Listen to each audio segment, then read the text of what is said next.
Բարձրացրելի հայրենակիցներ, այսօր արդեն հունիսի 3-ն է, եւ սա արդեն թվով մեր երկրորդ հաղորդումն է, փորձում ենք աշխատել արտակարգ ռեժիմով, քանի որ շատ կարևոր հիմա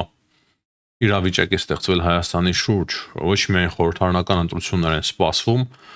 այլ աննախադեպ հիբրիդային հարձակում է տեղի ունենում Հայաստանի վրա։ Այսպիսի բան երբեք Հայաստանի պատմության մեջ տեղի չէր ունեցել,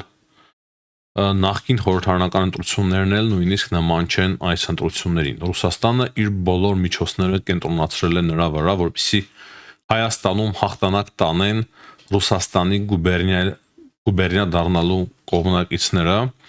որպեսզի Հայաստանը զրկվի իր անկախությունից եւ ինքնիշխանությունից։ Եվ ինչ ձևերով ասես, տերորի ահաբեկման չեն ենթարկում Հայաստանի քաղաքացիներին, թե Հայաստանի ներսում, թե Ռուսաստանում, որոնք որ աշխատում են, ապրում են Ռուսաստանի Դաշնությունում, ահաբեկում են ամեն ձևով, ինչպես որ կարող են։ Վաղ առավոտյան մի փոքր զբաղված եմ, ամենայն հավանականությամբ հաղորդում չենք ունենալու, բայց երեկոյան անպայման կփորձեմ ձեզ համար պատրաստել նոր հաղորդում։ Իսկ հիմա չափազանց կարևոր հաղորդում ունենք, քանի որ Ռուսաստանից նոր լկտի հայտարարություններ են հնչում։ Ես այլ կերպ չեմ կարող որակել Զախարովայի հայտարարությունը կամ Ռուսաստանի փոխարտգործնախարարի հայտարարությունը, որոնք որ արդեն ուղղակի շատ բաց միջամտում են Հայաստանի ներքին գործերին, իրենք իրենց դրել են գերտերության տեղ, իրենք կարծում են, թե իրենք շատ հզոր են, բայց իրականում իրենք մերկացնում են իրենց անզորությունը եւ թշնամանք են իրենց հայտարարություններով սերմանում հայ եւ ռուս ժողովուրդների միջև։ Թե Զախարովայի հայտարարությունը, թե Ռուսաստանի փոխարտգործնախարարի հայտարարությունը,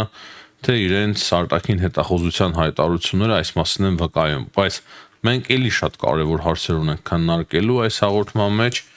միայն դա չէ, թե ինչպես Հայաստանը պատրաստվում է հիմա կոնկրետ թվերով եւ գործով սուբսիդավորել հայկական ապրանքը, փաստացի ամեն ինչ փորձում են արդեն արտահանել դեպի Եվրոպա, լոլիկ, պղպեղ, ելակ, ծաղիկ, ամեն ինչ սուբսիդավորվելու է,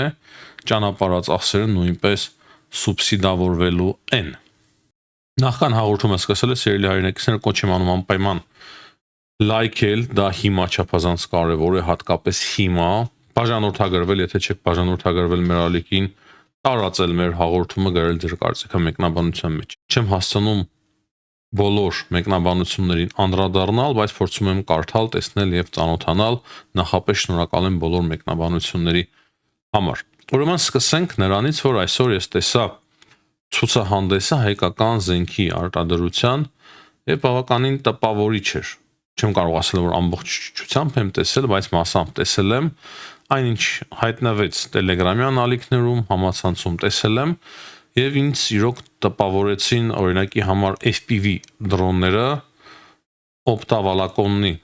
հիմա այդպես է կոչվում, չէ, օպտովոլոկոնային այդ FPV դրոնները, որոնք որ փաստացի անարգել կարող են թռչել եւ ոչ մի ռադիոէլեկտրոնային միջոց չի կարող պայքարել դրանց դեմ։ Լուծումը շատ պարզ էր եւ ինձ դուր եկավ, եւ լուծումը այն էր, որ շնիկներով, այդ ռոբոտացված շնիկներով, որոնք որ Չինաստանից են իմչայլոց ձեռք բերել, կարելի է բավականին մոտենալ առաջ 5-6 կիլոմետր, հետո նոր արդեն շնիկի վրայից թողնել այդ FPV դրոնները օպտավալակոնային այդ թելիկների միջոցով եւ արդեն անխոչնդոտ հարված հասցնել յուրաքանչյուր թշնամական օբյեկտի։ Իրոք տպավորիչ էր։ Հաջորդ կարևոր թեման այն է, որ վաղը կառավարությունը ընդունելու է աջակցության ծրագիր հայկական ապրանքների համար, ապրանք արտադրողների համար, որով որ կսուբսիդավորվի ջերմատնային ապրանքների լոլիկի, պղպեղի, ելակի, ծաղիկի արտահանումը, ինչպես նաև կվերադարձնեն Եվրամիության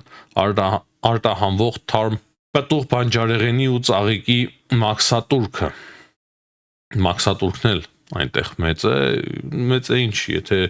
ԵԱՏՄ-ում չկա մաքսատուրք, ապա այստեղ կլինի եւ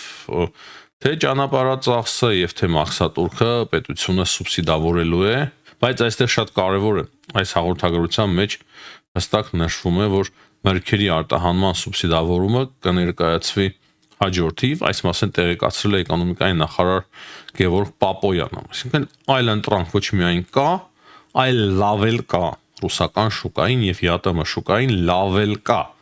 Հիմա արդեն մենք կամաց կարող ենք հարց դնել ԵԱՏՄ-ից էլ դուրս գալու։ Եթե նախկինում խոսում ենք միայն հապկի մասին,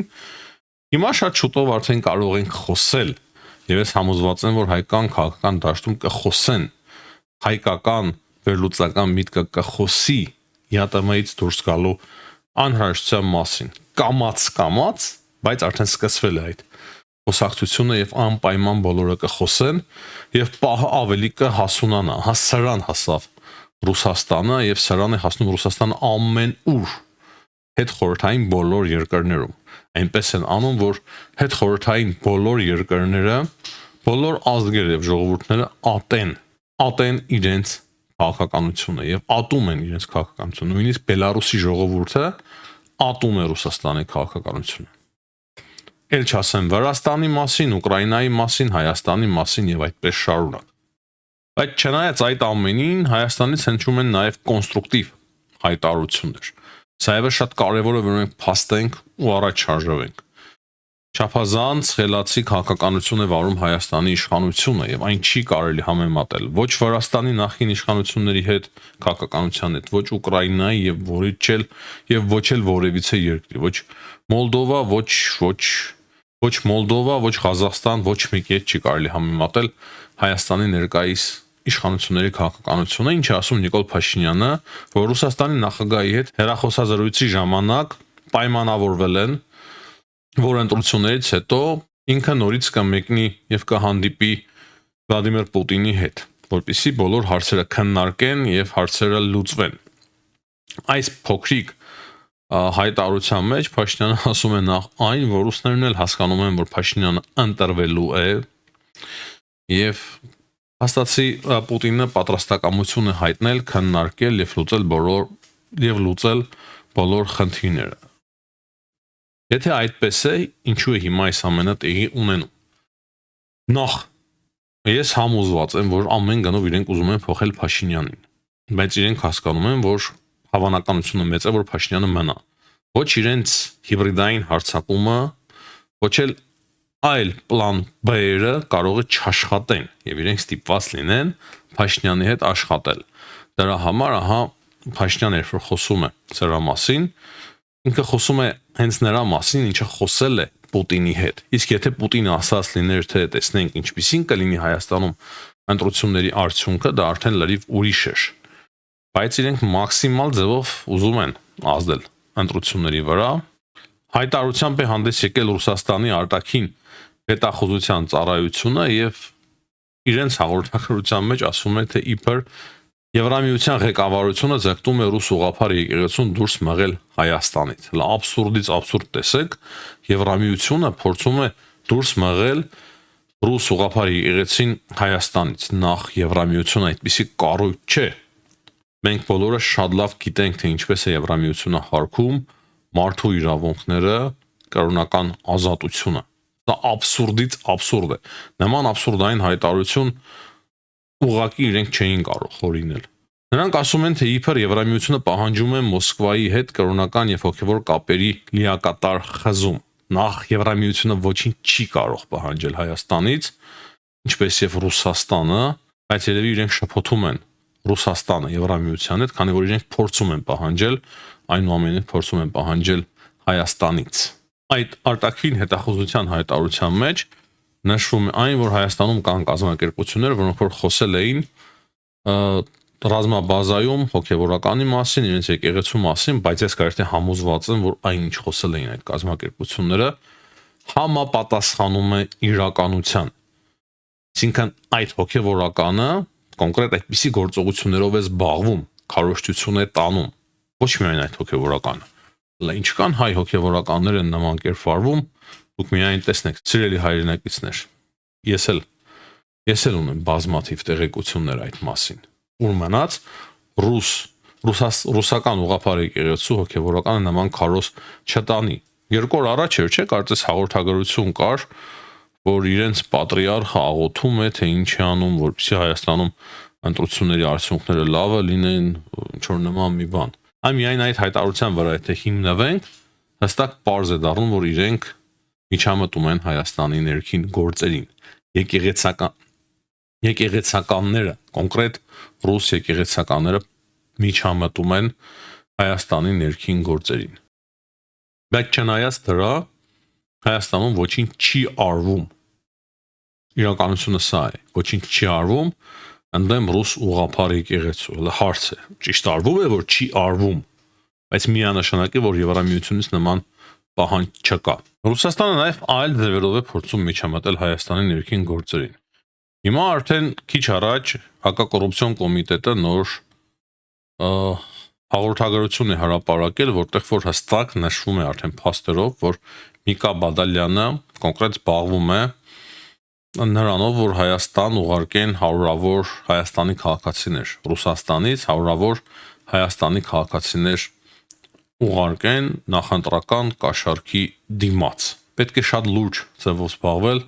այդ անձնավորության գործունեությամբ։ Կարևոր է անդրադառնալ կրկին Վալոդինի, Զախարովայի,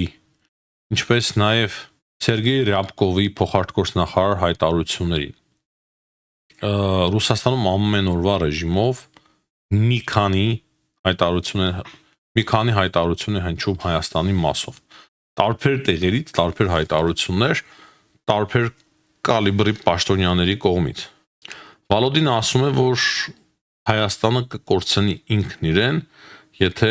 մտնի Եվրամիություն, ինչպես որ կոնյակը հիմա իրավունք չունեն անվանել կոնյակ, այդպես էլ ինքը կկորցնի իրեն, եթե Եվրամիություն մտնի Հայաստան։ Նրա խոսքերով Հայաստանին խոստանում են տնտեսական աճ, ինչպես եւ խոստանում էին Ուկրաինային, բայց իրականությունը այն է, որ ուկրաինական ապրանքները այդպես էլ չհայտնվեցին եվրոպական շուկայում։ Ստից սուտ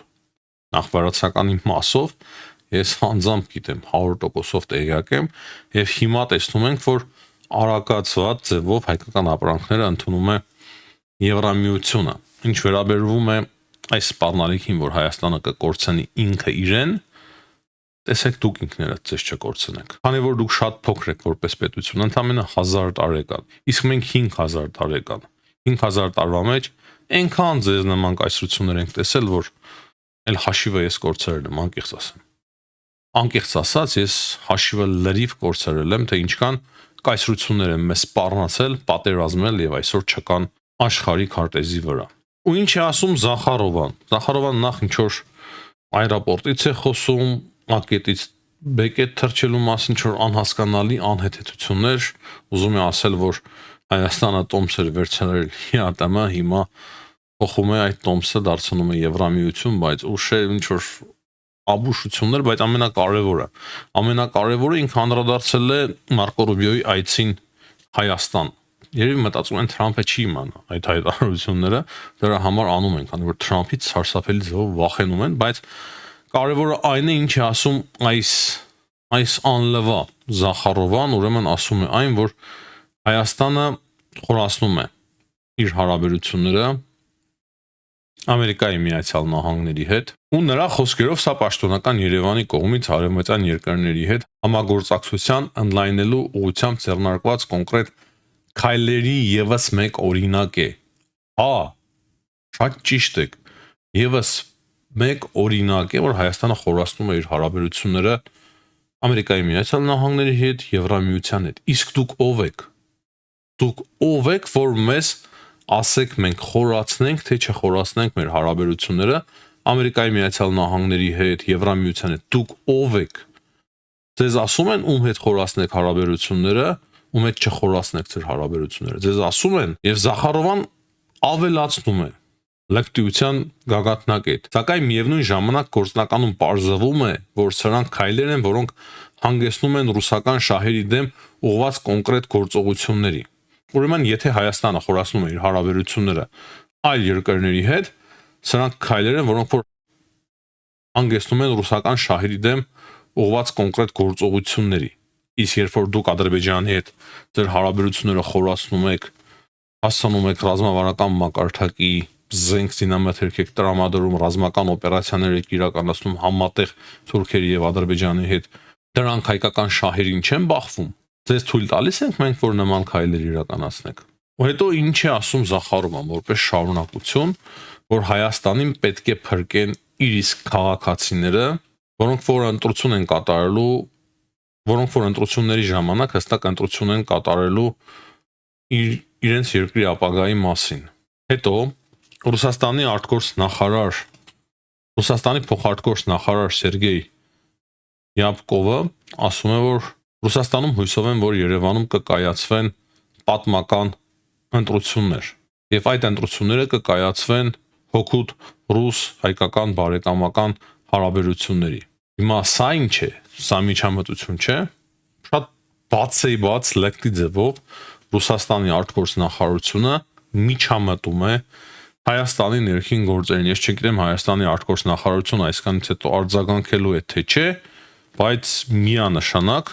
պետք է արձագանքել եւ պետք է մեր դեսպանին էլ հետ կանչել, ինչպես որ դա արեց Ռուսաստանը։ Ու որpիսի մենք Ռյապկովի այս հայտարարությունը ավելի լավ հասկանանք, լսենք պետք է լսել նաեւ շարունակությունը։ Ասում է, որ վերջին իրադարձությունները, որոնք որ տեղի են ունենում Հայաստանի շուրջ, իր կարծիքով դրանք վկայում են այն մասին, որ Հայաստանը պետք է ընտրություն անի։ Եվ ըստ իրան, եթե պատմական այդ ընտրությունը կայացվի հօգուտ Ռուսաստանի, ապա հայ ժողովուրդը հաղթանակ կտանի, ինչպես որ միշտ հաղթանակ էր տանում ռուսների հետ միասին, ինչ որ նման անլվա հայտարարություններ։ Իրոք այս հայտարարություններին պետք է որ արձագանք տրվի։ Նիկոլ Փաշինյանը massամբ արդեն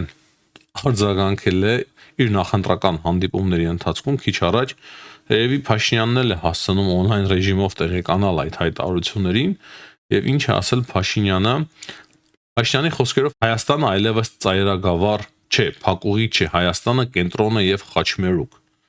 Կարծում եմ massամբ դեռևս բավարար է, բայց կրկնեմ, ամենայն անկեղծությամբ պետք է որ Հայաստանի արտգործ նախարարությունը եւս պատասխան տա, չգիտեմ, ընտրություններից առաջ է ճիշտ տալ, թե հետո, երևի առաջ։ Իսկ Ռոսսելխոզնազորի մեջ էլ դիրքորոշման մեջ էլ կարծես փոփոխություններ կան, ավելի ճիշտ գիտեք ինչ է կատարվում, իրենք պատրաստվում են հստակ նաև նրան, որ Հայաստանում հաղթանակ կտանի Նիկոլ Փաշինյանը, եւ դրա համար հիմա նոր հայտարարության մեջ ասում են, որ այն նկատողությունները, որոնք որ տրվել էին հայկական ապրանքներին, ապրանքների մի մասը արդեն հաշվի են առել այդ նկատողությունները եւ արդեն ուղղվել եւ արդեն խնդիրները լուծվել են։ Ես կարծում եմ, որ այս հայտարարությունը վկայությունն է նրա, որ իրենք, ինչպես եւ ես ասում էի, ընտրություններից հետո ամենայն հավանականությամբ փորձեն արագ ձևով հանել այդ արգելքները, բայց դա ժամանակավոր է։ Իրենք հասկացան, որ